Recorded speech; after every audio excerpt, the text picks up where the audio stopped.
apyayantu mamangani vak pranaschakshu shrotramadho balamindriyani cha sarvani sarvam brahma upanishadam maham brahma nirakuryam mama brahma nirakaro anirakaranamastva nirakaranam me astu tadatmani nirateye upanishatsu dharmaste mayi santu te mayi santu om shanti shanti shanti. This week is going to be about what is desire, how to manage desire, what desire is and what desire is not, and really getting to know this principle that drives us from the day we're born to the day we die. If you, for example, look at a tree, a tree has different stages of life. And a tree starts as a seed, very, very ordinary seed. And that tree, from that seed, grows into different stages. It first goes into a plant, and then something that even an animal could eat. And then you wouldn't think much of it. But the more that tree, that plant matures, the more it shows its fullness, the more it shows its nature of what it actually is, until one day that very same tree is used to help you, maybe to give you some fruits or to provide some shade. So that means that similarly with desire, in the aspect of us as humans, is desire starts off as a simple baby. That's how we're born. There's just a desire to even give birth. A mom has to have a desire to give birth to the child. And even if you think before that, there has to be desire for the mom and dad to copulate in order to create the child. And even before that, if you think, there has to be a desire for the man and the woman to actually meet somebody in order to have a relationship. And if we go even before that, the desire of those two very people has at some point been different. For example, it's been in the nature of finding a job or having a good security. And even before that, that desire was different. It was maybe they wanted to just travel around the world and get to know cultures. And even before that, that desire was still there, and it was in the form of wanting to meet girls and boys, wanting to know what this whole relationship thing is about. And even before that, that same desire was there, used to enjoy foods that were favorites of those same people. And even before that, those desires were maybe toys of the boy and the girl. They were just different nature of the toys. And even before that, that desire, which was still there, was there to say the first word, mama, cookie. And that same desire was there to maybe take the first walk. And that same desire was still there to take in the first breath. And that same desire was still there to be born. And so the cycle goes infinitely back. There's no beginning to any of this. So what we want to know is how to use this principle, which we call, there's a word for it, it's Ishvara Srishti. It's something that is provided for. For example, a tree. A tree is just there. Whether you like it or not, it's provided. The sun is already provided. Your body is already provided. Your brain is already provided. The clouds are already provided. So that's what we call Ishvara Srishti, something that is already provided. And if you think about it, you can't remove a tree. You can't remove the clouds, or can't remove the sun, or wind, or vitamins, or elements from the periodic table. It's already provided. So there's nothing we can do about what's already given. So that means what's already given is called Ishvara Srishti. And similarly, desire is also in that same category called Ishvara Srishti. In other words, it's provided. So that means it's something that cannot be reduced or, let's say, taken away completely, as is often misunderstood in the spiritual world, trying to get rid of something that is the very source that gives you the birth And the impulse to think about what you're actually listening to, even that is another desire, to move your blood cells from one position to the next, to move your blood from the heart to your head, to the brain. All of that is movement. And that is desire provided by Ishvara. So it doesn't make sense to try to eliminate it. So that means the question comes up, okay, so then how do we manage desire, considering desire can be if we look at it from an incorrect perspective, a problem, because if it's unmanaged, then that same force which has led us from baby all the way to conceiving another baby, from being a baby to giving birth to another baby, how do we use that in the terms of recognizing who we are and living a life of harmony, peace, joy, and nature of who we are, without having that desire take us, never-ending desire take us to the path which doesn't serve us or the community or the country or the society or anyone in our proximity. So for example, if you look at a child who is a teenager, their hormones are flying everywhere. And so they have a need to express that desire. Now, because there is no particular education, there's no particular direction how to manage that desire, they have no choice but to resort to their value system. So if their value system is to satisfy my body, to feel good, then that value system is going to guide where that desire gets expressed. So that means the more we acquire higher values in life, that is values of a higher altar, that means our desires automatically change.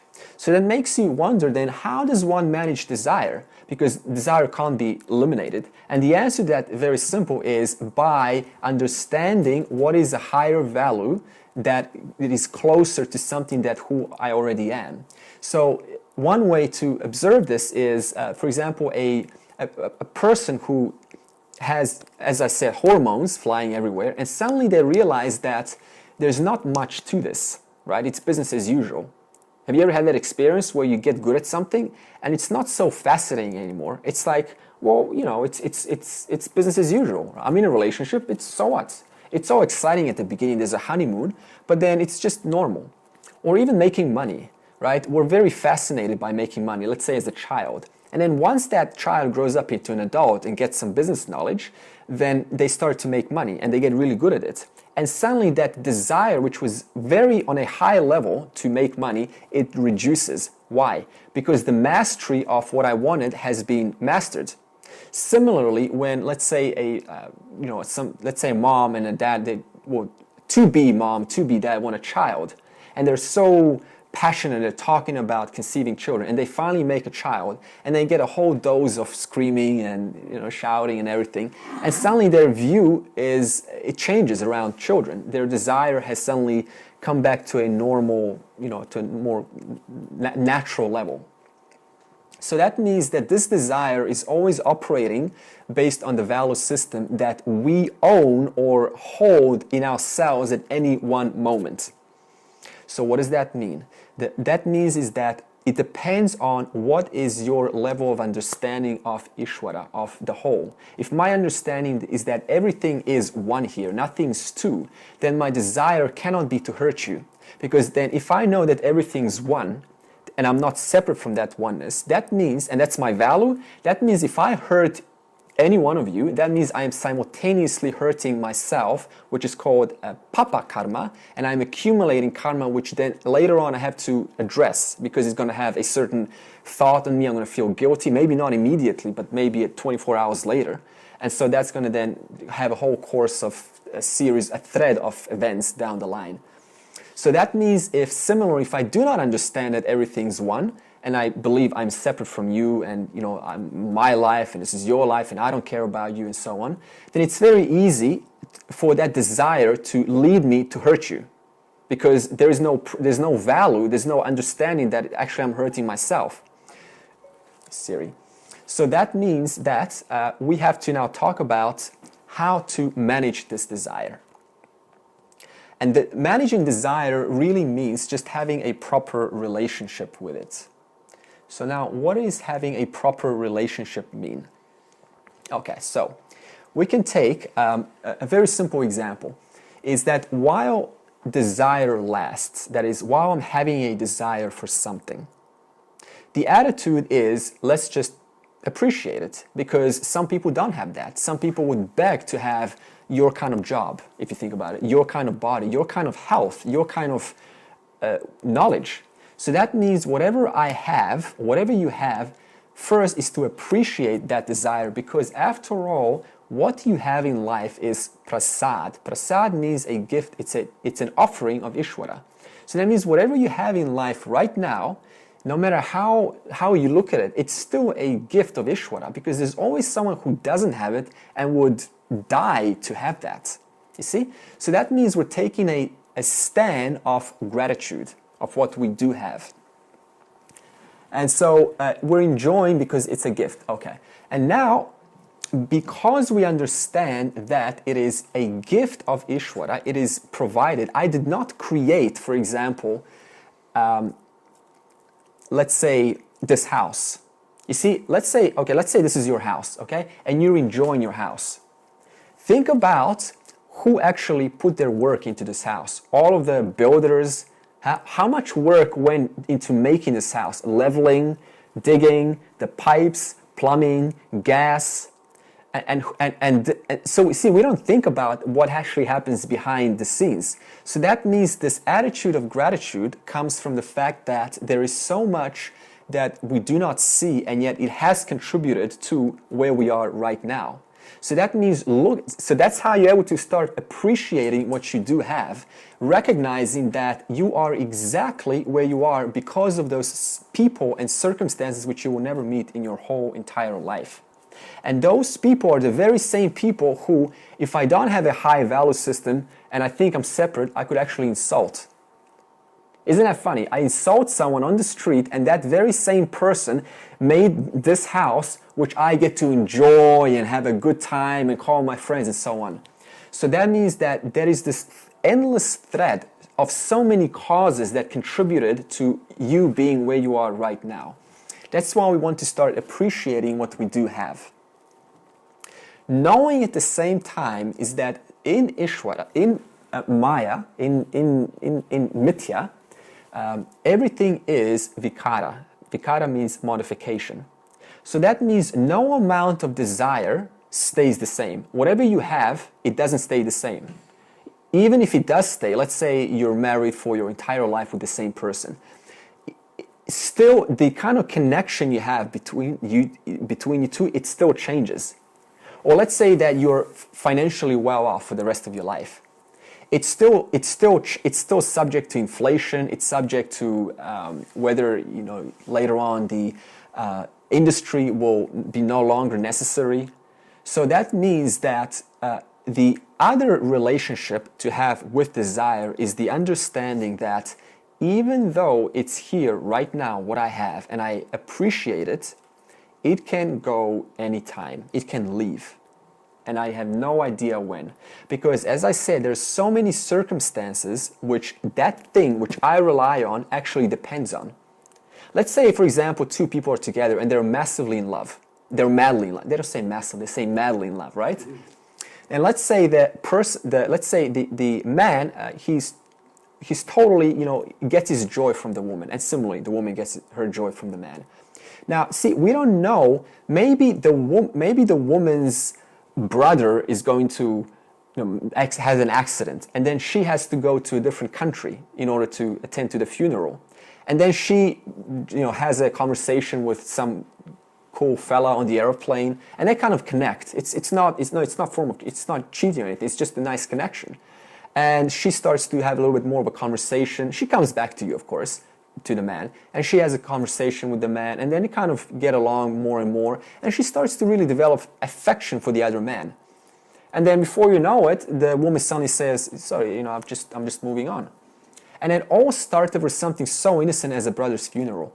So that means that no matter what is present in our lives, our father, our mother, our parents, our spouse, our girlfriend, boyfriend, our house, our knowledge, anything, our relative knowledge, anything except absolute, that's a different story. Absolute knowledge stays forever. Relative knowledge can leave anytime, because if you get amnesia, it's over. You're not going to remember anything. So that means anything that we know or do or have is subject to change, because nothing in mithya stays the same. So that's the other aspect of having a proper relationship with desire. Okay, so a very simple example is, as I said from the beginning, as a kid, I will hit my sister to give me back my toy. 5 years or 1 year later, I will not even care about that toy. So then why did I put so much effort and so much agony and so much sorrow into trying to preserve something, knowing that only, let's say, 5 or 1 year later, it's going to be irrelevant to me. It's not, the relationship's going to change. Why? Because everything in mithya, including you, 3 bodies, are also changing. So that means your bodies and what they value is changing, and therefore what I valued yesterday is no longer what I value today. It depends on where you're at, on what stage you're at in life. So that's why we put a big point on appreciating what we do have, but also secondly, understanding that when it leaves, there is absolutely no point trying to put, okay, let's be real, there is going to be a sense of, let's say, death, right? The person's, there's going to be a sense of, crying and grief and so on. But to understand the fact that everything in nature changes causes us to have a different relationship by itself, because it will change. Those people you know today will die one day. Your own body is going to age one day. You will look yourself into a mirror and go, my God, this is these freckles and, no hair, whatever, right? It's going to happen.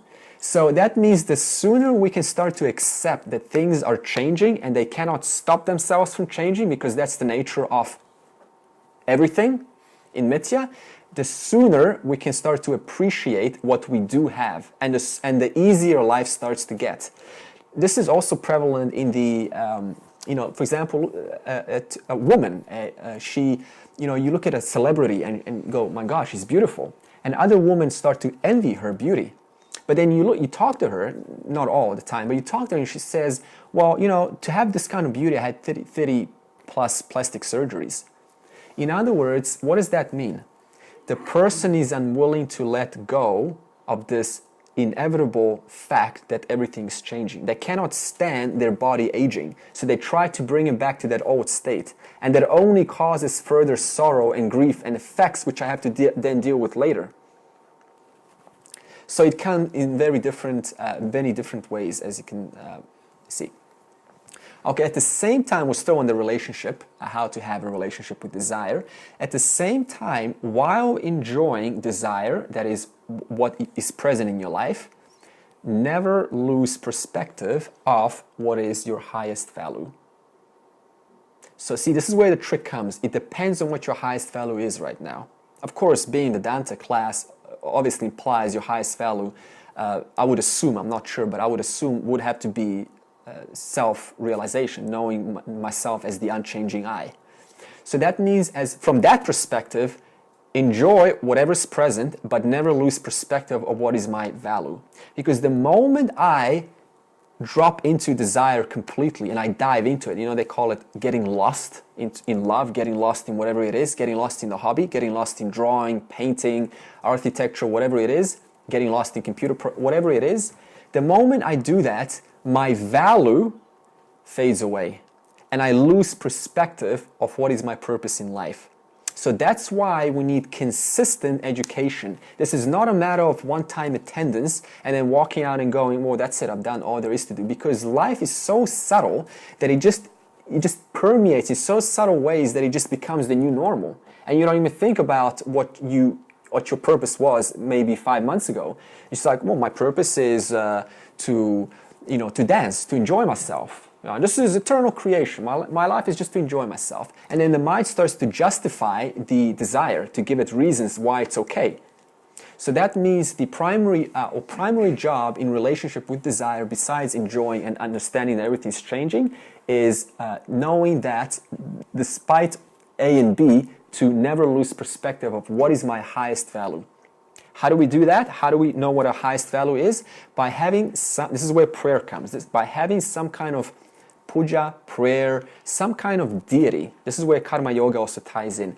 Deity that when you look to, it reminds you of reverence, something that collapses one's sense of, makes one humble, makes one appreciate and think about God. So one has to find that deity. For me, for example, it's my parents. Out of all of the gods that are there possible, my parents do it. How do you know? Because it invokes most emotion. Because see, the whole point is something that invokes emotion so that you just get humble. So it doesn't allow you to kind of go to take pride. Because what is pride if you think about it? Pride simply means, well, let's say someone's smart, right? And then they're prideful. What does that mean? That means this is my knowledge, I know this, I've taken the time to be, where I'm at. But what are they at the same time disregarding, thinking like that? The instrument which lets the knowledge be sustained, be known, be accumulated. The 5 organs of action, my mouth, my 5 organs of knowledge, my ears, my nose, my eyes. I didn't create my eyes, I didn't create my ears. So that means I totally depend on my eyes and my ears for knowledge. And I didn't create that. So then how can I be pride? How can I express pride that it's my knowledge when I totally depend on something that I didn't even create? The 5 organs of the 5 organs of knowledge. So that's where we convert this pride into humility, into understanding that, hey, I'm where I'm at because of the body given to me, this health given to me, my brain given to me, my eyes given to me, all my senses given to me, all of the teachers was sent to me, this house was given to me by its builders. So that means that, as we said, if we lose perspective, then we call that Jiva Srishti. At the beginning, I said the word Ishvara Srishti. We know what Ishvara Srishti means. It's already provided. You can't take it away. It's not an imagination. It's present. Clouds, sun, tree, wind. But we call Jiva, or the other name is Pratibhasika, but I'm just going to stick with Jiva Srishti, is when the Jiva, when the person starts to make something of it where it's actually not it. In other words, they start to superimpose their own idea of what this is. For example, let's say that I lose perspective of my vision, of my goal, what I want in life. And that is to know my nature as a self-evident I. Always present, never not present. It's always here and now, always recognizable. Let's say that's your goal. And let's say I listen to this and I go, wow, I should enjoy myself. Because after all, you should enjoy yourself. It's called kama. It's also part of the 4 stages of life. Artha, dharma, kama. And let's say I enjoy myself a little bit too much. And then I go, let's say, I drink, and then I meet somebody, or I have some kind of a conversation, and then they start to speak, things that are not true about the world, their own ideas, and then I just want to be liked, so I kind of jump in and I contribute to that, right? And then what happens? I go then home, and I feel bad because I know I did something wrong. I violated dharma. I violated ahimsa. I gave injury in a form of my speech. It doesn't matter whether I injure someone physically or through speech, it's still injury. You get that? So that means I then go home and I try to justify what I did was actually, it's okay, I can say a few things once in a while. So that's called Jiva Srishti. I start to create my own idea in order to justify what I did before. Or I start to create my own idea about right now to give me permission to move forward. When in fact, it's nothing but trying to serve my own agenda, my own needs, my own likes and dislikes, my own vasanas. This happens so often in a form of a conversation. A person will say something and then, for example, let's say you say, no, that's not true. And they say, yes, it is true. And they give you ideas why it's true. But absolutely it's not true. You could put anyone there that will say it's not true. But they have an idea of their own. That's fine. And so they will give you their ideas why it's true. That's Pratibhasika. That's Jiva Srishti. Okay, so that means we want to stay out of Jiva Srishti. How to do that? By simply inquiring, is this true? For example, is this really true, what I think? Could there be another view of this? Could this just be my opinion, or is there another way of looking at this? In other words, investigating what you say, is it really true or not? And this is something so simple. You can even do a little Google search and see from different sources, is this really the case? Is there something more to this? So what we're saying is this Jiva Srishti has to be subsided through Karma Yoga in order to purify the mind. That's the purpose. If the Jiva Srishti continues, my own ideas about people, myself, the world, politics, presidents, Australia, other worlds, other planets, UFOs, it doesn't matter what, if that remains, then what's going to happen? It's going to keep me entertained thinking about all those things. And that's going to do what? Going to cause the mind to be, in a sense, thinking about those things, definitely not thinking about my real who I am as my nature. So that's why we need Karma Yoga, in order to purify our minds by exhausting karmas. So now let's talk about exhausting karmas just a few moments later. Before we finish, the incorrect ways how to manage desire. So now we talked about the correct ways, now we're going to talk about the incorrect ways. Okay, so now let's say that somebody takes your soccer ball and you go up to them and you say to them the right way, can I please have my ball back? Okay, that would be the right way. Let's say they say no. From that moment, you have two choices. You can either engage in Jiva Srishti, that means you can, do your own thing, your own punch them or something, because it's your own idea what should be done in order to get my ball back. Or I simply apply Dharma, because that's your opportunity to practice non-injury, and say something like, can I please have my ball back again? No. Then just walk away. Or whatever it is, something that doesn't violate Dharma, something that doesn't injure them. Because see, it doesn't matter if they took your ball away. So what? It's just an object. All objects come and go. And even your desire for the love of the ball is going to change tomorrow. You're going to love girls or love baking or cakes or something else. So it's going back to that understanding that all desires change. So when we know that, when something gets taken away from us, it's not a big deal. Knowing that, so what? It might be useful to me now, but maybe 5 or 10 or maybe 5 years from now, it's not going to be important at all.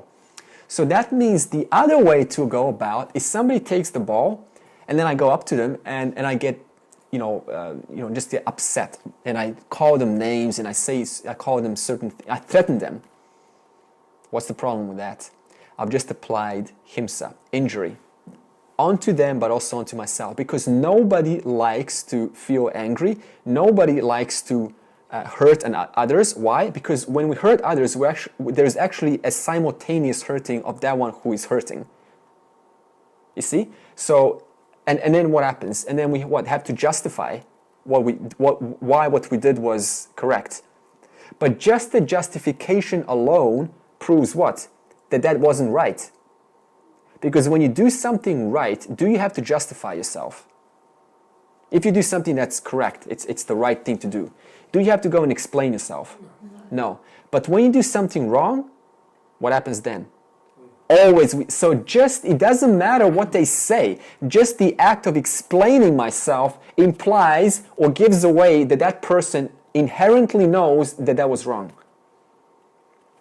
All right, so the other way is, we already covered that, is to move from one object of desire. We're still on the incorrect ways to approach desires.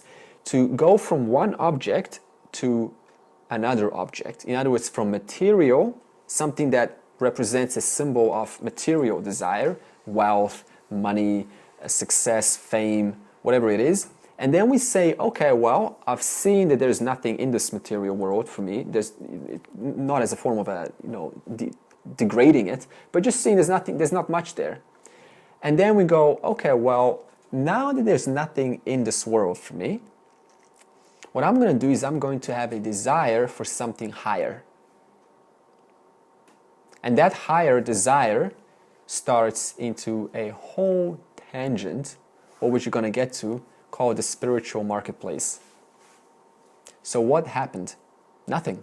The desire still remained, only the object went from one to the other, but the desire still continues.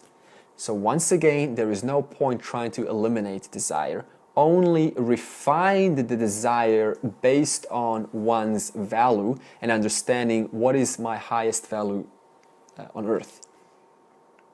Okay. Yes? Yes, dharma. So that a dharma. And see, also now that's a good point, because now a dharma, you say, well, how can I apply desire if I'm not trained to, perform a dharmic action? So then the person makes a mistake. Let's say they don't know about what's good or bad, so they make a mistake, let's say, and they punch someone. And the punching, in effect, gives them feedback. They get punched back, they get punished. So now they start to learn, well, that wasn't right. So even something that is seemingly rude, seemingly incorrect, even that is used to actually help the person to recognize what is dharma. That's why we can't judge. It looks like they're doing something evil, but that's the way their approach in order to discover what is it that they actually need in order to move to a higher value system. Yeah. Okay, so now the question comes up, why is the jiva attracted to objects? What is it? What's so attractive about stuff? Why are we into things?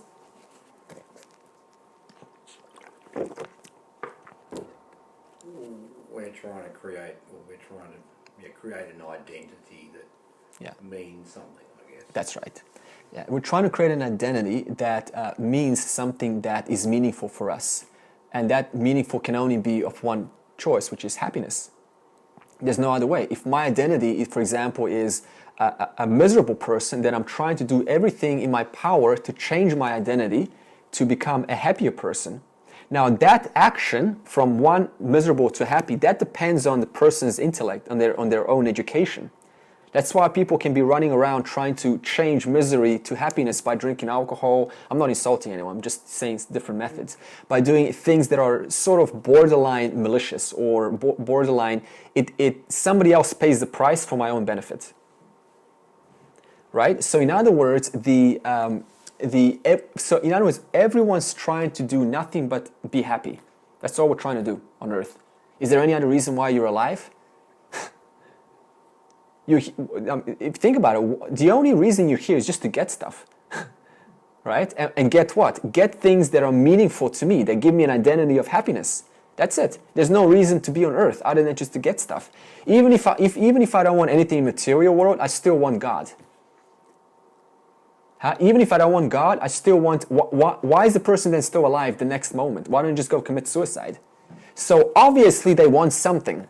Just the mere fact that that they want to stay alive the next moment. Whether they deny it or not, it doesn't matter. They still want to be alive.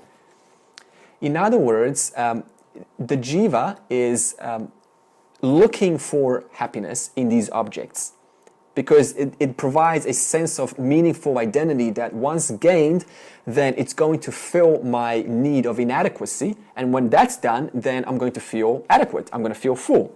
So then I'm going to chase and give thousands of dollars in order to get that object, which I believe is going to give me an identity of adequacy.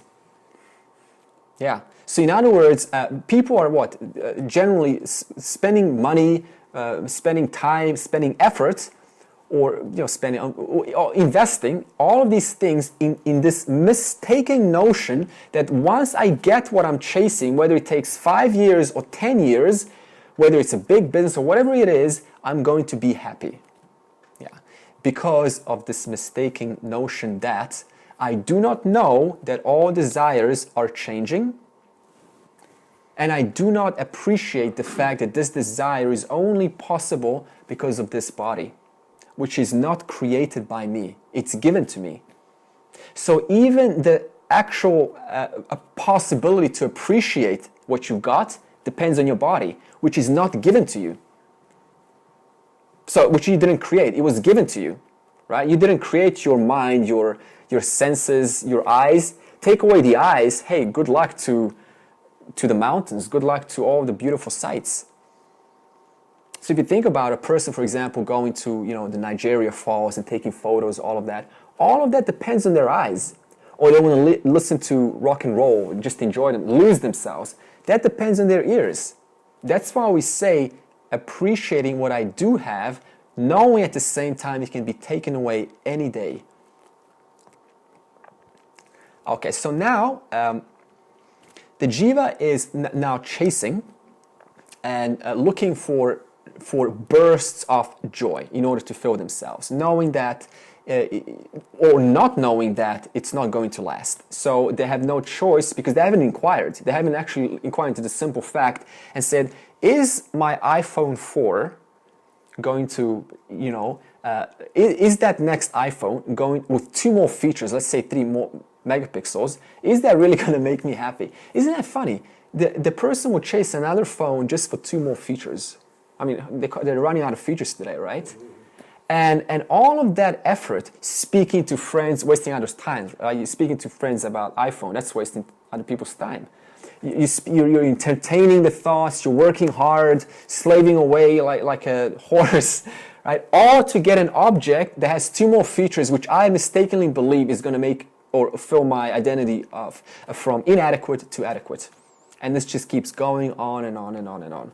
Because why? I do not understand that all desires are changing one moment to the next, and it's never going to end, because the nature of mithya is nothing stays the same.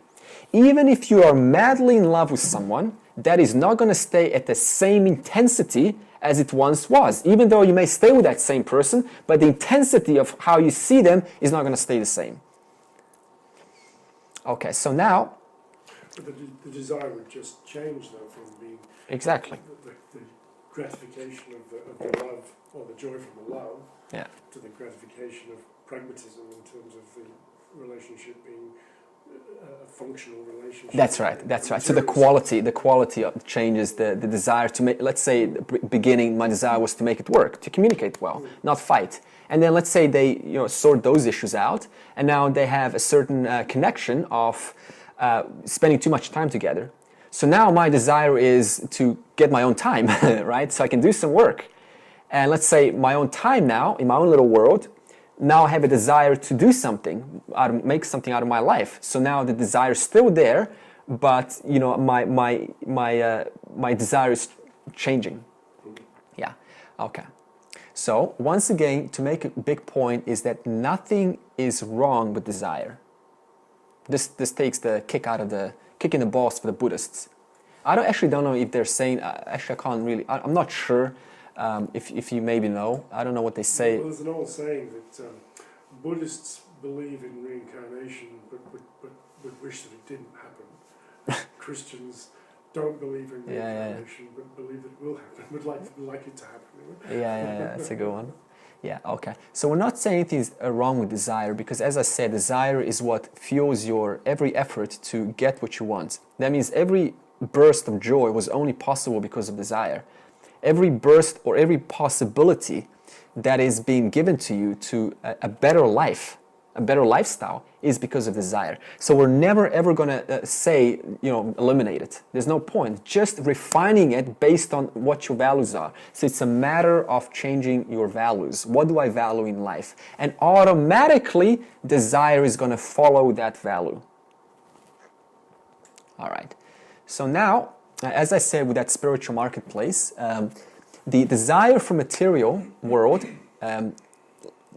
it still continues when one starts to get a notion that the world is impermanent, and it doesn't stay the same. It doesn't provide me lasting joy. So these conclusions start to arise naturally for one eventually, sooner or later.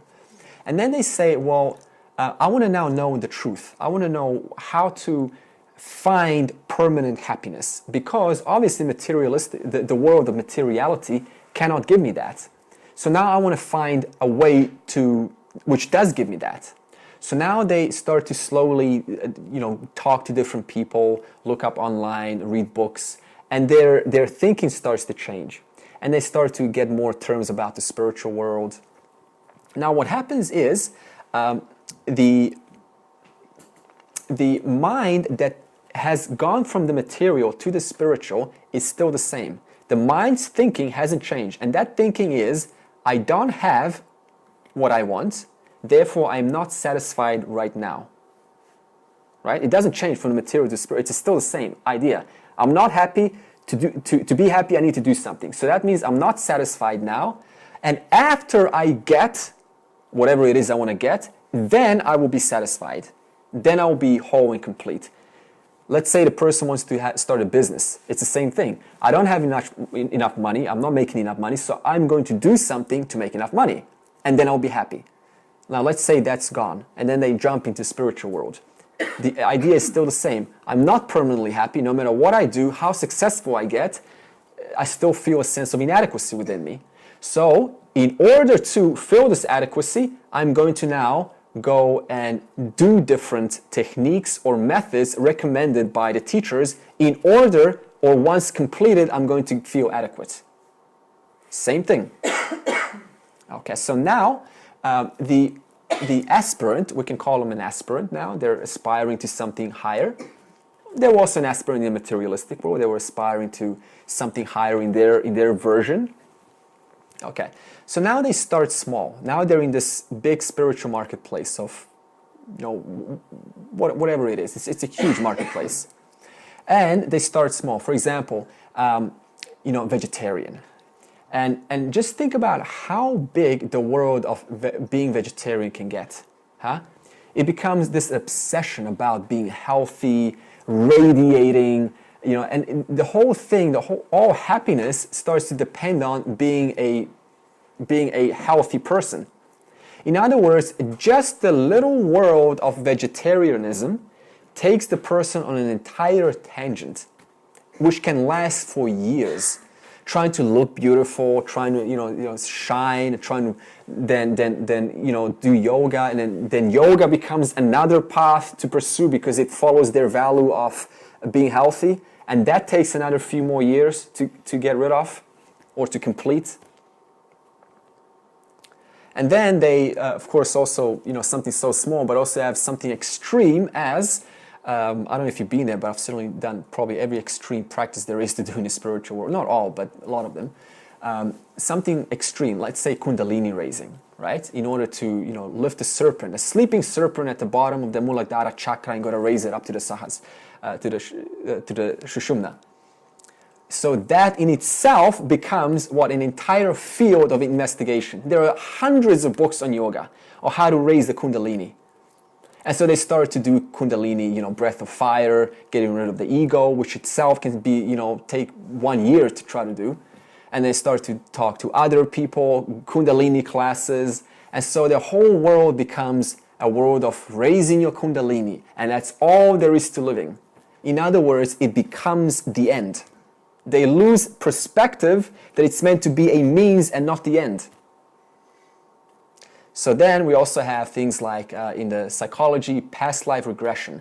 I'm going to go and recall my life and know exactly what happened to me in all my past lives, so that when I do, I can resolve them, I can let them go, and then in this life, I'm going to feel free.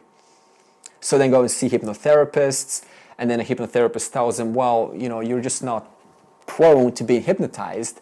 So then a person goes, well, what do you recommend for me? And they say, well, you try Gestalt therapy.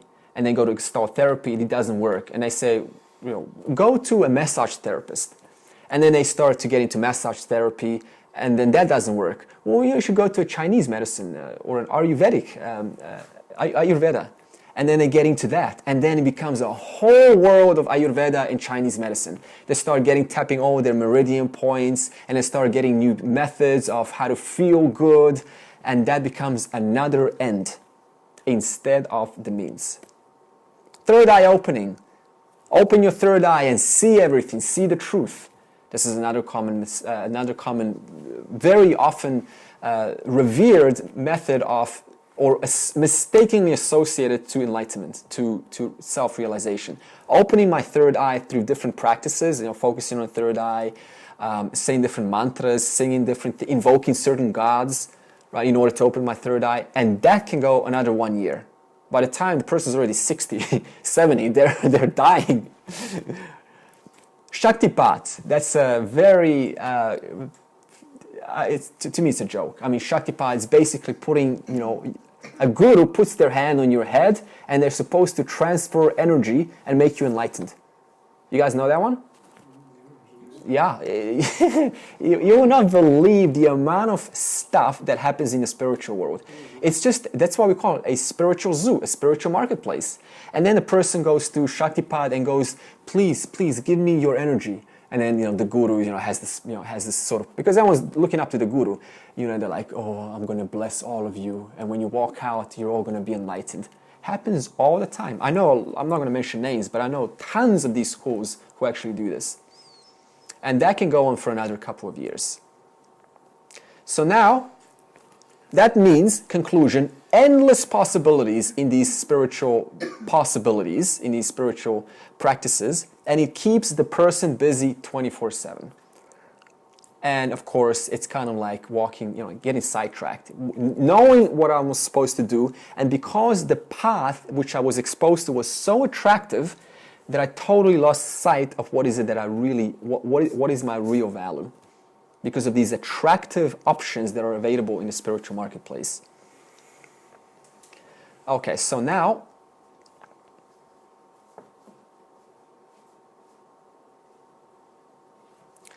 let's talk about a summary of everything that we just mentioned. Okay, and just see how it unfolds.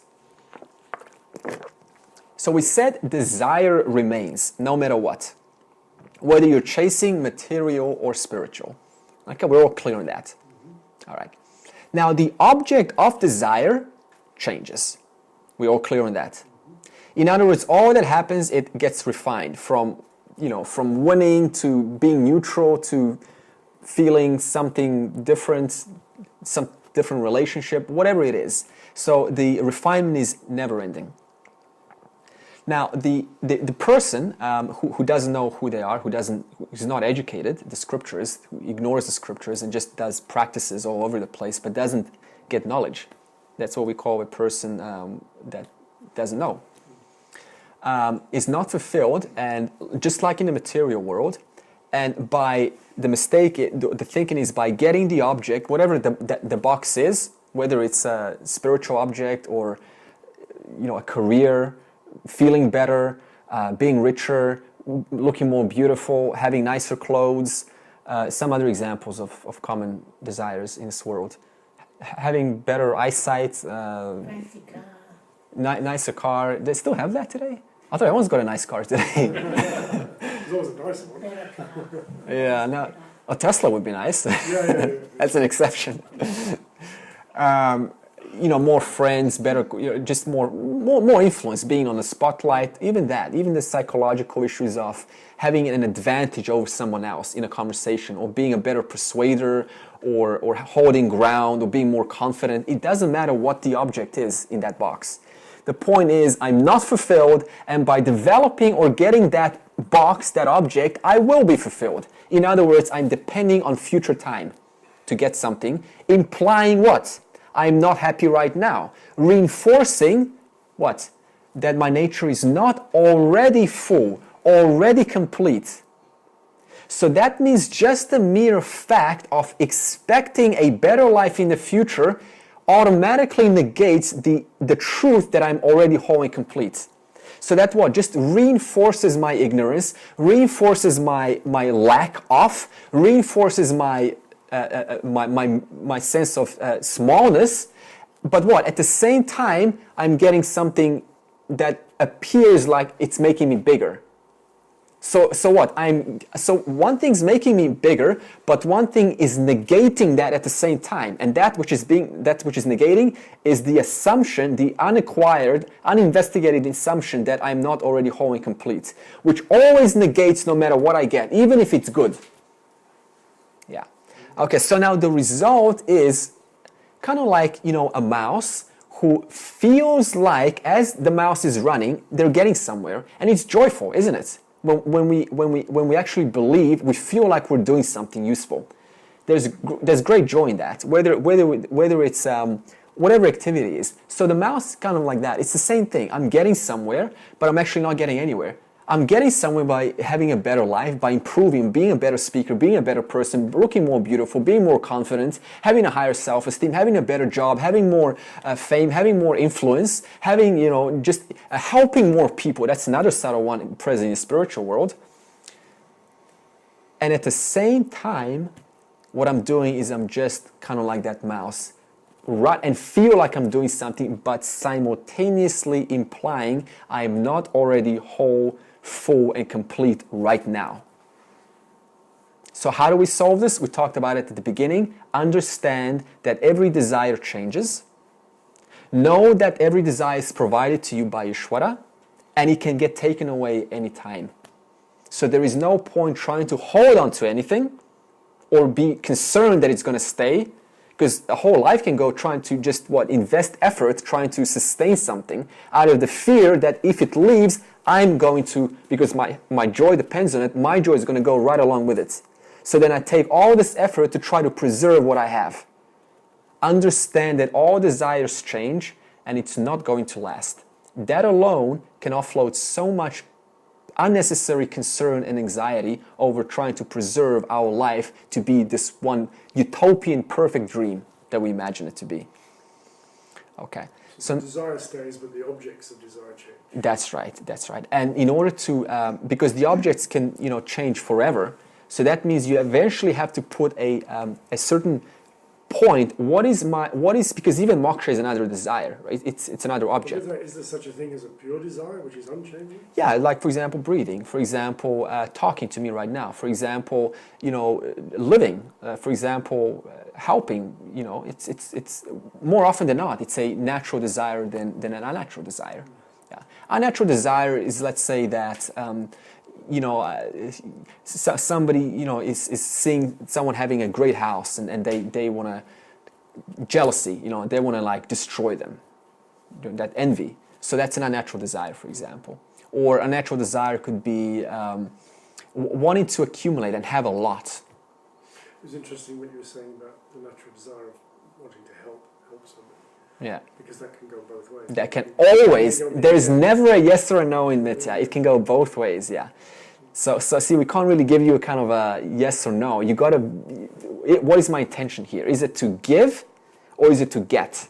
So if my desire is to help, out of my silent agenda to feel good, because I feel good when I'm helping. You know that one? I feel, or I feel important. I feel important and I feel recognition when I'm helping you. That's another one.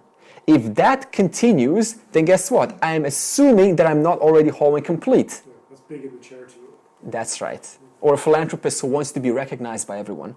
Why? It doesn't matter if you give them $5 million. Why do they want to be recognized? Because there's an agenda. They want to feel good. For them, $5 million is probably not a big deal. But it's still a desire that is unnatural. But if I give without even caring, genuinely not caring, who knows about it? If I don't want to know who gave it, I don't want you to tell that I gave it. That's just you could call that natural. Yeah.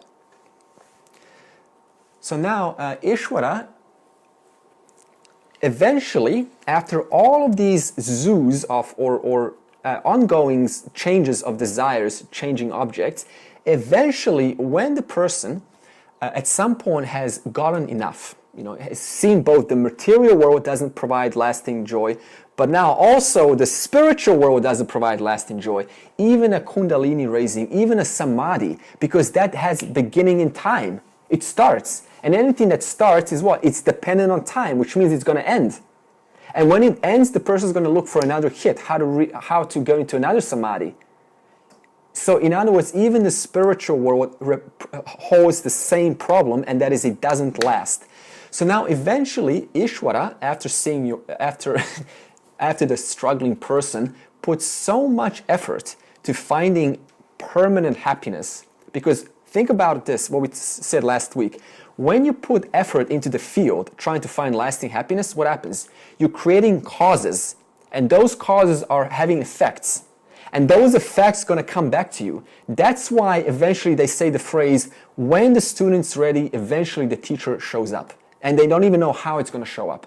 Because of what? The series of causes you've done in the past, which have led to certain effects, which have, quote, accidentally brought you and met path with somebody who's going to end the search and cause you to recognize that I'm the unchanging and nothing else that is changing matters, because it's going to keep going forever.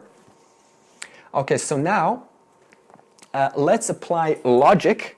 This is a backup to why it is impossible to find permanent joy in something that is limited by nature. Now, before we go there, what do we say about mithya? It's what? It's changing, so therefore it's limited. What does limited mean? If it's this, it's not that. If I'm a man, I'm not a woman.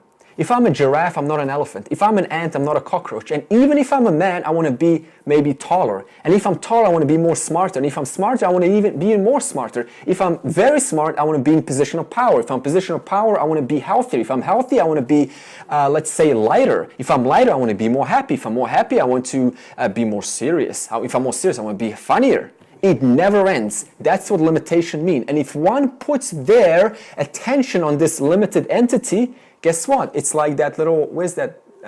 It's like that rat. It's always trying to find ways to fill its inadequacy, feeling limited.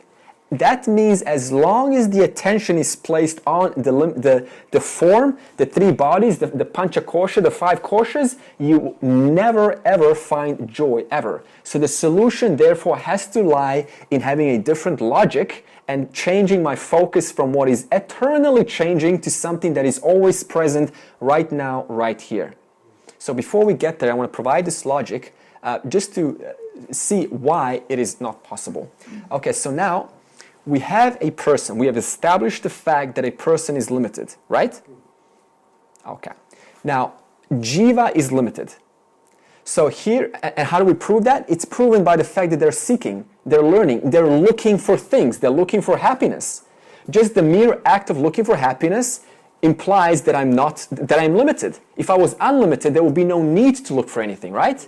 So, feeling you're missing something. Right, so established fact, Jiva is limited. Okay, so now, of course, they're trying to experience things, trying to experience God, trying to experience reverence, trying to experience samadhi, trying to experience oneness, trying to experience a sense of gratitude, trying to experience a sense of connection with others. All of these things are just belonging to what? Mithya. Changing. Okay, so now, the limited Jiva does what? It engages in limited objects. Okay, so now let's stop there. Why do we call the entire spiritual market? Okay, let's go back to the material world. If I have $1 million, I don't have $2 million. Okay, so now let's go to the spiritual world. If I stay in samadhi, the state of bliss, for 1 hour, what about 2 hours? So in other words, I'm trying to engage, a limited person is trying to engage in a limited object which is in limited realm of time and space, and I am seeking limitlessness from what is by its nature limited. Limited Jiva trying to find limitlessness by trying to what? Engage in a limited object. Limited person engaging in a limited object trying to find limitlessness. Where's the logic there? Impossible. Now think about how this carries to the spiritual world. What are we doing constantly there? Trying to experience, trying to do one technique after another. Because see, if I apply pranayama this way, I'm not applying it in another way. I'm not. If I do my mudra like this, what about the mudra like this? If I do my mudra like that, what about a mudra like that? In other words, every single technique that you apply, everything that you do is limited by its nature. And therefore, a limited person using that limited technique, trying to gain something that is limitless, Satya, Brahman, there's just no logic. It's mathematically impossible. So now this causes us to say, what is thus the solution? In fact, even the Upanishads say that straight from the Upanishads, if you are limited and you're acquiring something that's limited, because it's what? Dependent on time and space, because see, everything that begins is going to end. That's why we say there's no such thing as enlightenment, because if I say I'm enlightened now, what does that say? I wasn't enlightened 1 minute ago. And that totally contradicts what is eternal, consciousness. So how can I suddenly say I have consciousness and I didn't before, when consciousness means awareness, and I'm aware of what? Me having some kind of a state of bliss, but I was also aware of me not having that bliss just a minute ago. So where's the logic there? I was aware either way. I was aware as a person of not having any kind of extraordinary experience, and now I apply a limited technique, and I am still aware of some kind of an extraordinary experience. What's changed? Mithya, the vikara, the experience has changed, but what has stayed the same in ignorance, but also stays the same in knowledge? My awareness. That awareness, tattvamasi, you are. So that means we're coming back to something that is never changing, always present, never not present. You're totally familiar with it. You're never unfamiliar with it. And even if you try to question it, it's still there. Even if you try to doubt it, it's still there. Even if you try to deny it, it's still there. How is it there? Because there's an awareness of you trying to doubt it. There's an awareness of you trying to mistreat it. There's an awareness of you trying to negate it. The awareness cannot be negated. No matter what you do, even if you try not to be aware, guess what? You're still aware of trying to not to be aware. You see, that means you cannot eliminate your self-awareness, which is existence itself. That's why we equate Sat Chit Ananda. Sat existence is Chit awareness. That means your existence is your awareness, and your awareness is your existence. They're synonymous. Okay, so now let's continue this spiritual journey, okay, trying to look for the solution. So now eventually the person probably is crazy by now, they've seen that nothing works, they're probably very disappointed, and they say to themselves, okay, or they start to accept, okay, I'm a limited person, and no matter what I've done, no matter what I've tried, it hasn't worked. That's the conclusion, eventually, after maybe a couple of lifetimes, or maybe this life, it doesn't matter. And then they say, okay, could I already then be complete? It comes in a subtle thought. Could, or if it's not that, could I be looking at this from the wrong way? Could I already, in fact, be what I'm looking for? Could I already be the answer? At that stage, there is no answer. There's only speculation, but there is no proof, right? So now what happens is the person starts to what? Change their path from karma yoga, bhakti yoga, raja yoga, whatever yoga, into the highest path, jnana yoga, knowledge.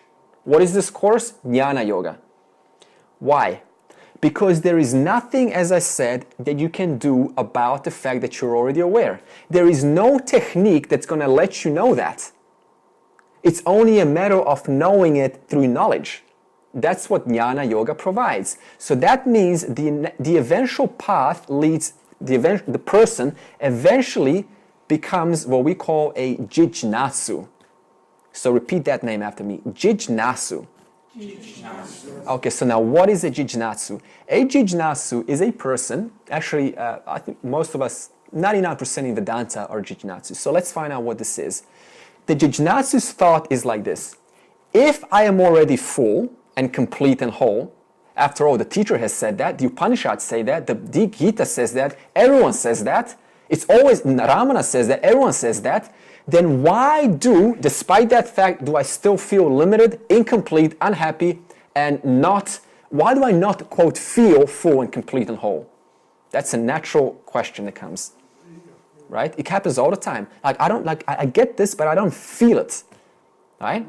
Okay, so the definition of Jijnasu is so I want to now know what is the nature of I. It's no longer trying to expose the I to different experiences. Now that I gets taken and that the attention gets turned onto the I. It's no longer because see, every experience, including meditation itself, depends on somebody being present. But that's somebody who's present hasn't even been investigated who that is. So it's almost like, well, who's experiencing this experience if that I hasn't even been inquired into? So that's where that eventually Jijinatsu they start to suspect something's wrong here. The I who is experiencing doesn't even know who it is or what it is. So now let me inquire into the I. And to do that, I need knowledge. And to get knowledge, I need to look for what? A teacher. I need to look for a teaching. Okay, so now what happens, let's go to this step, how it happens now. So now a Jijinatsu begins through their inquiry, their suspecting inquiry, something's wrong here, I need to look into this I. They start to read alone. First step. Now watch how, even as a Jijinatsu, the refinement of desires doesn't stop. And if it does stop, it causes another spiritual stagnation which can last for years. You'll see how. Because see, even reading alone can last for a lifetime, right? Or watching videos, or listening to audio courses. That can last, because after all, hey, I've got the internet, I don't need to travel, I don't need to waste my time coming, it's all there. It's a modern world, what's the problem? So then that idea alone can last a lifetime. It doesn't stop there. A Jijinatsu needs to move on. Then they start to say, well, I don't actually understand the scriptures. They're paradoxical, they're contradictory. I still don't get it. I'm still reading the scriptures day after day. I'm still fascinated by the knowledge of what they're saying, and I still don't get it. Therefore, the desire still remains, but now the refinement starts to modify from reading solo, studying solo, into asking for help, asking for a teacher. And a teacher who is going to expound or provide the contradictions or explanations to what these scriptures, what they're saying, and provide the direct meaning of what they're actually saying. Now it doesn't stop there, because you can still have a person, a Jijinatsu, being with one teacher for 50 years and nothing happens. Why? Because they're refusing to move on. They're still dependent. They're putting their what? They're still in this form of, where's that logic? I am not fulfilled, and by me being in proximity of the teacher, I'm going to fulfill myself. They're still making the same mistake. So that means he has to further refine the desire. So then the desire eventually goes into keeping my focus on the truth and not the teacher. The teacher is just a vehicle and nothing else, just another person. That's when their desire starts to sort of, you could put the teacher back on a normal ground. You've seen this in the spiritual world where the teacher's up there sitting and everyone's like, oh, they're big and I'm small. You know, they've got the power, they've got enlightenment, and I'm just a small person, I'm a nobody. And I need to listen and I need to pay attention. You see, that's what, stage 2, whatever it is. That's still what, giving my power away to something else. In other words, the Jijinatsu on stage 3 has to recognize that the point is what is who I am, the unchanging reality. And the teacher is just there as a means to help you recognize that. Once that's over, let go of the teacher. They're useless. Okay, so the next step is, even there I can get stuck. Because now I can say, I can get attached to the teacher, and I can use that as an excuse to keep coming back. Because they make me feel good, right? Happens a lot. And they have a good community, they have friends, it's all fine. You know, just keep coming. And they get stuck in that stage. You have to keep moving on. That's the point. How do you move on? By letting the teacher actually show me, by what? Putting my own agendas aside and letting this be about truth, letting what this is actually about, and that is who I am, what I am, having that stick, having that be firm, completely established in my knowledge, and then it doesn't even stop there. Because at stage 4, when the teacher does show you, what happens? You recognize, oh, my nature, I cannot be anything other than the unchanging, the invariable. But it doesn't stop there. Because why? Desire still continues. Desire is out of your control. Ishvara Srishti is created by Ishvara, not you. So what happens then? Because the desire is still there, it has a further refinement into, I want to share it with others. And you are totally helpless to this. You can't help it. Because, you see, if you have one desire, then what? Once that desire is over, do you just kind of, what, slack back and do nothing? No. And even that slacking back and doing nothing, even that's a desire. But what? Once one desire is over, the next one is waiting. So that means, how to put this into practice, desire, number one, is never going to end. Number two, one needs to keep moving forward. Why? In order to take advantage of this prasad, this desire, which is there to aid you to the highest truth, and not to get attached, not to try to, do these things that imply I can do this by myself, because that's actually the most subtle, sophisticated level of spiritual arrogance, to actually say that I can do this by myself. How? If you could have done it by yourself, you would have done it a long time ago. Think about it. Who wants to suffer? Nobody. Who wants temporary happiness? Nobody. If we knew how to solve the problem and permanently be happy, we would have done it a long time ago. But what happens is we can't, so then we have to ask for help. Yeah, that's where this whole lineage, this guru shishya parampara starts, this guru teacher. That's why it's there. Okay, so now let's put a summary to this. We have toys to girls, toys to boys, whatever it is, there's a modification of desire. Or from toys to boys to better self-image, to a better career, to a greater sense of joy, a greater sense of freedom. All of these things are subject to change. Even peace, even joy, even harmony in life, even that is subject to change. Try having harmony in life when your dog's barking constantly, right? So in other words, we cannot depend on objects in the world because we don't know when something's going to pop up and suddenly interfere with our, quote, peace.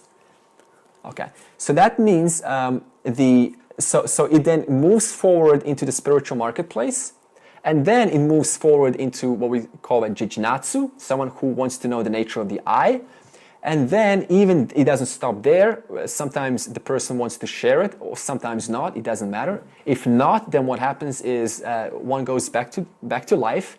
They continue the scripture. They continue karma yoga. Why? What do we say from the start? If not, then perspective gets lost.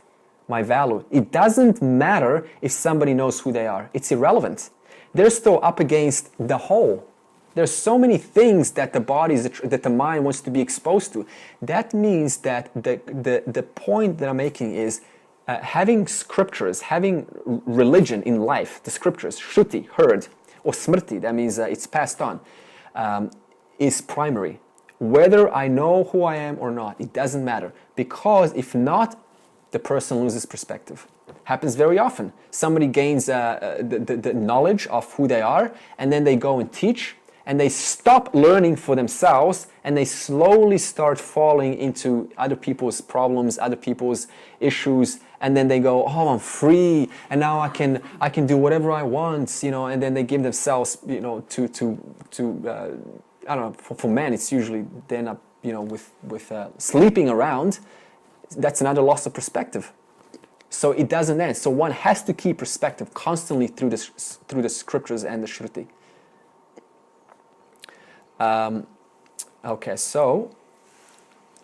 So we also said there is nothing wrong with desire. We now got that? As long as it is within the confines of dharma. Dharma means what? What is most appropriate right now? Ahimsa, that is not non-injury. Or in other words, is this hurting me? Or is this hurting another? Is this an agenda of trying to gain something, trying to profit? Or is this a genuine offering? In other words, dharma can also, you could say, am I trying to extract? Or am I trying to give? It's a giving. So dharma is a giving attitude. So that means there is nothing wrong with enjoying what is present in life as long as it is within the realm of dharma. That's the message. The realm of what is good, what is right. How do you know what is right? That is where you need the scriptures. Because the whole point of scriptures is to let us know how to live, how to be a human being and follow the right code of conduct, the right morals, the right virtues. That's where we need religion, because that's the point of religion, of the scriptures. Science provides us the means to get to that. It provides us the means to live comfortably and have a roof over our house and study properly. But if we don't make use of both, then what's the point of what's the point of one or the other? Because then science by itself leads us to what? Enjoy life, feel more and give more to our senses. Religion by itself ends up into what? Not having a roof over your head. And that results in what? Trying to make money, and that's anxiety. And if I have anxiety because I don't have money, how am I supposed to learn and study and contemplate in peace? That means science and religion go together. And the Vedic culture, the Upanishads are very clear about this. They do not discard one nor the other. They say live both in peace and harmony because they both support each other. After all, Sarva Brahmaha, everything is one. How can I deny wealth? When wealth is the very means to which has given me the potential to be sitting here, for my dad to take us from South Africa to Australia. See, so in other words, wealth is beautiful. It's given to you by Ishvara. But at the same time, it's not enough. You need that other aspect of life, and that is the Shruti, the scriptures, to keep you on track. Yeah. And you can either live in abundance or you can live in shortage. That's right. If you're in shortage, your attention can't be on the spirituality because you're preoccupied with making the short. That's right. Jiva, it becomes a Jiva Srishti, my own imagination, because I lost perspective. Okay, so even in the Bhagavad Gita, we'll end with this, even in the Bhagavad Gita, Krishna, which is a symbol of the Lord, of Ishvara, of the whole, says, so this is what Ishvara says, I am desire not opposed to Dharma. That's what the Lord says. I am desire not opposed to what is right. Think about all of the beautiful things in this world. Yeah. All right, so now this is what we've covered today, desire, how to manage desire, the wrong way of going about treating desire. We've also covered about this endless path that one can get stuck in the spiritual marketplace if they're not addressing desire properly. And we also covered how the natural progression of a person goes from trying out different techniques, methods, into eventually coming into the Jnana Yoga, into knowledge, to recognize who they actually are. Because there's nothing that you can do about who you already are, other than to know who you already are. You can't get what you already have. That means no technique, nothing in this world that anyone can offer you, like a Shakti path, like the third eye opening. There's nothing anyone can give you because you already have that.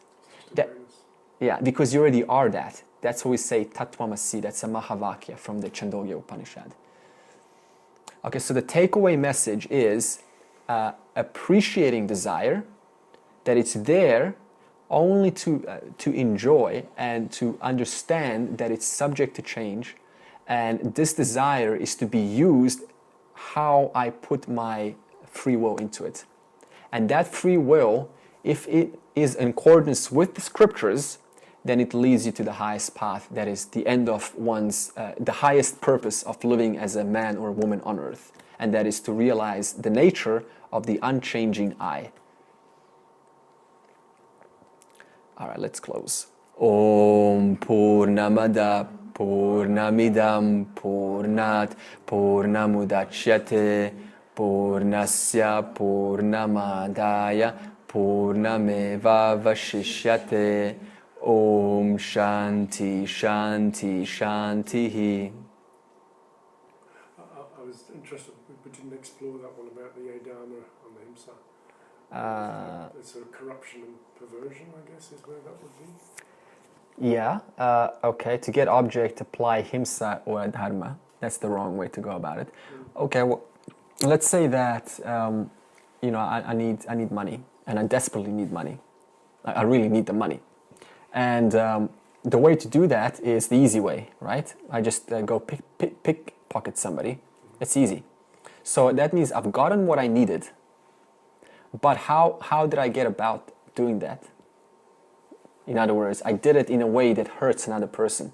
Because if you had your pocket, taking something out of your pocket, you would not appreciate it. And that was on the material level, and on the spiritual level, in terms of the, how would you... Yeah, spiritual level could be, in a form of... Emotional blackmail or something in that regard. Well, it can also be comparing, religions and disqualifying, one religion, saying how it's, not the right thing, and my religion is the one to follow, and yours is wrong. In fact, if you understand the truth, you understand they're all trying to point us. In fact, all religion, what they do have right is they're trying to reduce the levels of rajas and tamas in the mind and increase the level of sattva. All religions do that. In other words, calm the mind down and make the person peaceful. I don't know, because I haven't investigated all of them, how well they've got this principle, but I've not seen this principle anywhere. This model, yeah. But they all have it right in terms of living a pure life. That's where all religion comes. Yeah. You talked a bit on ego, on pride. Would that relate to ego, so you don't want to get rid of it entirely, you can't, but you need to have the right relationship with it? You can't get rid of the ego. You can't. Okay. So what is the ego? The ego is simply the doer and the enjoyer of the relationship. And the ego gets fueled by my value towards that relationship.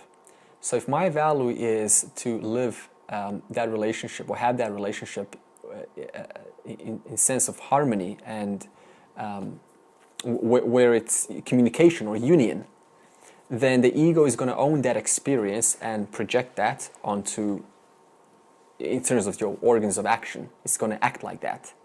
So we have to trace it all the way back, because see, the ego is the doer, Kelsey, and the ego is the one that makes how one communicates with the other. So we have to go one step back and recognize how I communicate comes from where? My mind and intellect. And what is inside the mind and intellect? My values, my knowledge about reality.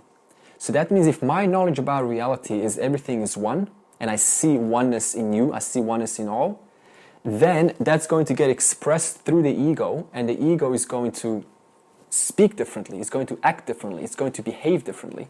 If my training, if my education is one of separation, and I'm better, or I like to, I like to win, or I like to whatever the circumstances are, then that's gonna get fed. That's why there's a circle going into the ego. That's going to get fed into the ego, and the ego is going to feed the 5 organs of action, for example, my speech and my hands, and it's going to say no, right? So what is this no?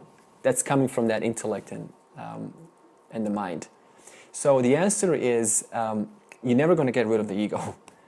It's just a matter of what is one educated. What information do I have? What knowledge do I have about reality? And that is going to get naturally expressed in a form of what I say and how I relate to other people. Yeah. If, for example, let's say that I don't have the right, let's say I apply adharma, and so what happens is that adharma, which is a tendency, is going to modify how I think about the response of the other person. So then, even though my response wants to be to reply, because my vasana is tendency to reply in an injurious way, to hurt another, then it's going to modify my response through the ego, and then the ego is going to, act out that behavior. But does the ego not always try to separate and separate itself from the unity, from the whole? No. You see, in Vedanta, we're very clear what the ego means. Ego is just another faculty. It's the owner of the I. It's the owner of your experience. Okay, it's not a mind of its own. Because I know in the spiritual world we talk about ego as if it's some kind of a person or some kind of an entity. Ego is just a faculty, because if I don't have the ego, then who's going to own the fact that this person's talking? You need to have an ownership of your experience. And that ownership is made possible by this principle which we call ahankara. Ahamkara, the ego. The I, the aham, the I doer, the I enjoyer. So that means everything, every experience eventually ends up here. Because somebody has to own the fact that you're thinking. How would you know that you're thinking unless there's a principle that owns that there's a body thinking? That's why you need the ego. Yeah. But isn't that what limits the experience? Of course it limits the experience. Because like I said, you know, if you're a person, you're not, if you're a man, you're not a woman. If you're a woman, you're not. So the point is not to focus on the limitation. Because just by the nature of mithya, everything is limited. The point is to recognize, despite being, quote, limited in terms of the body, mind, because you can only know so much, right? You can only remember so much. That's a limitation, it's fine. Despite that, it's a matter of changing your focus to what is unlimited, which is awareness. So that means the limitation is never, because there is no such thing as ending in the universe. The limitation is going to continue. That's what makes the world beautiful. If everything is just one thing, like what kind of creation is, that's a defective creation. You need different colors, different... Did you ever think why we have colors? God could have made the world black and white just as well, right? So why do we have... See, so in other words, everything's given as a form of vikara. It's all modifications. That's what it means, endless possibilities. But every possibility in itself is limited. That means endless types of wave formations, but every wave in itself is that wave. It's not another wave. So the point is not to go, oh, you know, enlightenment means I am, but I'm still limited. I don't feel limitless. Where's the error in that thinking? Okay, I'm going to role play. Oh, I don't know who I am because I know that it's all unchanging, but I still feel limited. Somebody tell me, where's the problem in that thing? Disregarding awareness. And the limited ability is becoming the all-pervading boundary. Any other comments? You're focusing on the limit. That's right. Limit. That's right. And so in other words, the jumper... No, this is not a jumper. The shirt is never separate from the cotton. You see, if it's one shirt, it's not another shirt. Yeah. So the problem comes is when we put the awareness on the shirt and not on the actual substance of the shirt, which makes all shirts, which is cotton awareness. So that means moksha is simply a matter of changing your focus from the changing to the moksha is changing your focus from the variable to the invariable. Yeah. Thanks. Okay, so the good news is once this focus is changed, it's just a matter of knowing it. Sanchita karma stops instantly. That means another birth is impossible. That's the only way to exhaust karma. In other words, to completely cut off karma. What does continue is prarabdha karma. Prarabdha karma is karma that is yet to play out in this life. So that means simply that if I released an arrow in a stage of ignorance, and then that arrow's traveling, right, towards my target. Now, let's say I finally get this knowledge, and I go, oh, I'm the unchanging, right? Now that arrow's going to hit the target regardless. And now the police go and say, well, obviously Andre hit that deer. it was an endangered species. So now we're going to go and hunt Andre down. And then I go, what did I do? You see? So that means it doesn't matter. The prarabdha karma is still going to continue. But you shouldn't take it personally because it's still playing out from what you've done in the past. What's going to happen, what is the difference is sanchita can no longer, because you've changed your focus from the causes, which belongs to the causal body, which gives birth to the subtle body, to the unchanging.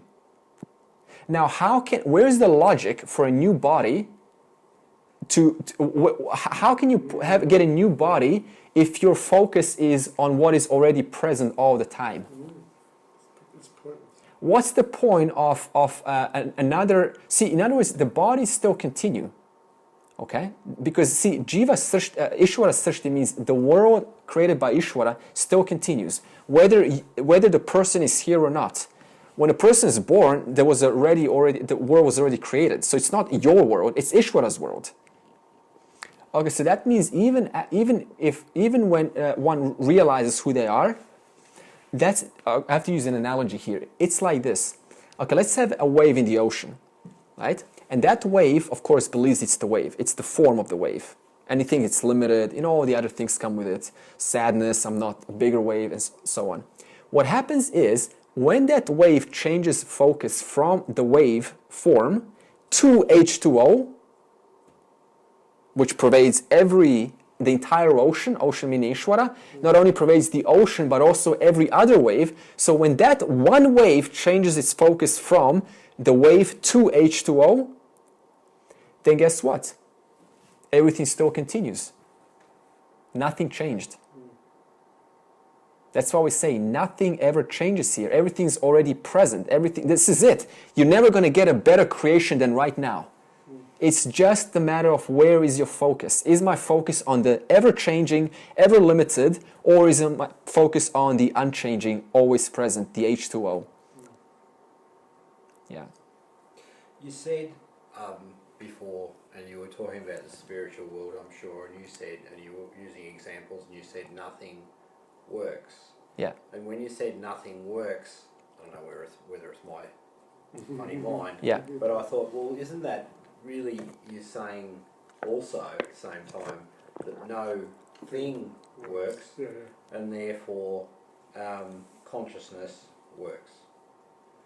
Yeah, consciousness always has been present.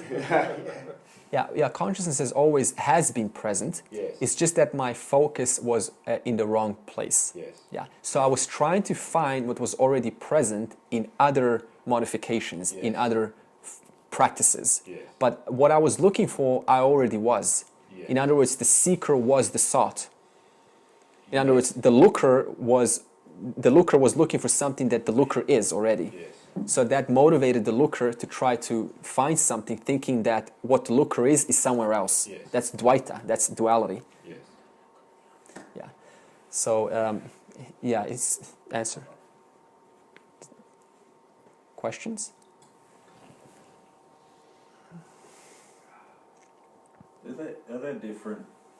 Because I know awareness and existence are synonymous, right? Yeah. So are there different terms for that in? Sat, existence, Chit, awareness. So why do we use Sat, Chit, and Ananda? Because it's not meant to imply a different existence. Like awareness is a different existence to existence itself. And Ananda is a different realm to Sat and Chit. It's just describing what existence is or what awareness is. So your existence right now, it equals awareness. Yeah. And what is existence awareness? It's defined by the last word, ananda, which people think it's bliss. It means limitless. What does limitless mean? It means nothing can limit it. That's why we can have so many potential, so many varieties of things. That's why the ocean can always change in so many different ways. Why? Because the water allows it to. The H2O is never limiting the ocean to just one form. It's just there, and it's because of the water being so fluid that the ocean can move in whatever way it wants. I think that brings it back to what you were just saying about the thing. Yes. The no thing is just the mass, the whole. Yeah. The thing is the wave. Yes. So the no thing is when it's just the H2O. Right? Yes. Yes. Yeah, good you picked it up. Good, same wavelength.